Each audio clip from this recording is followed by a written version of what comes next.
When I travel across this country, I consistently meet two types of people. One, those who are a little better off and tell me that, and I'll be very blunt about this, that if I don't win, they will leave the country. And they are very numerous. Yes. But you know, I don't worry about them as much. You know who I worry about? The ones who can't leave. The ones who don't know, and if I can just use very blunt language, who tell me I don't know what the hell I'm going to do. I have no idea how I'm going to pay my way. That's right. I met a waitress at a restaurant not long ago, and she came up to me and she grabbed me by the hand and she said, "You have to win." And I said, "Oh, thank you, I appreciate your support." She said, No, it wasn't a compliment. You have to win." And then she told me her story.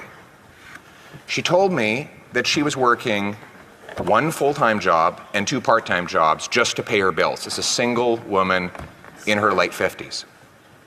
And she was tired of working all the time. So she cut everything out of her budget, every creature comfort, everything she enjoyed about her life, she cut it out so that she could drop one of those part-time jobs. And then one morning, she woke up and she walked outside and her car was gone. And she called her insurance and they said they weren't going to cover the replacement value. So she had to take that job back because she simply cannot live her life without a car. Now you can bet your bottom dollar the guy who stole the car, he was probably out on bail. This was not his first job. That's right. Her taxes have gone up. Her heating bill has gone up. Her wages have not gone up. She's scared to go out in the streets in places where they didn't even lock the door not long ago. These are the people we're fighting for. These silly games over here, they're very entertaining. The soap opera that everyone's seized with today, that's all fine. But there are real people whose lives are on the line here, and we have a duty to work for them. And quite frankly,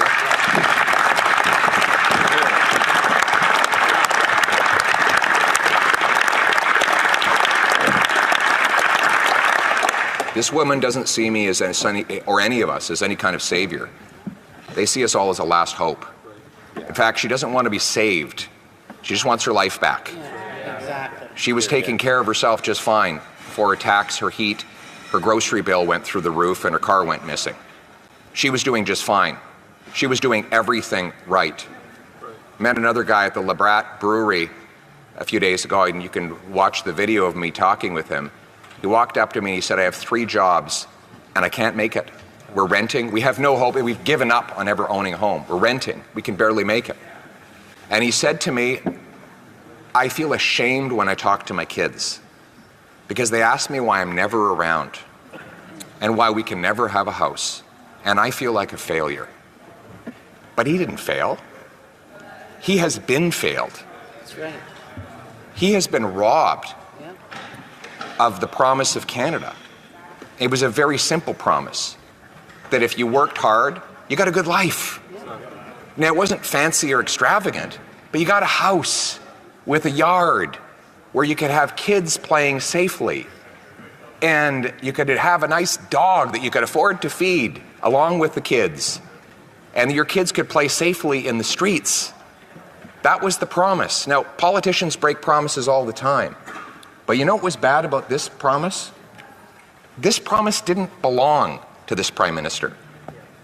It wasn't his promise to break. It belonged to all of us.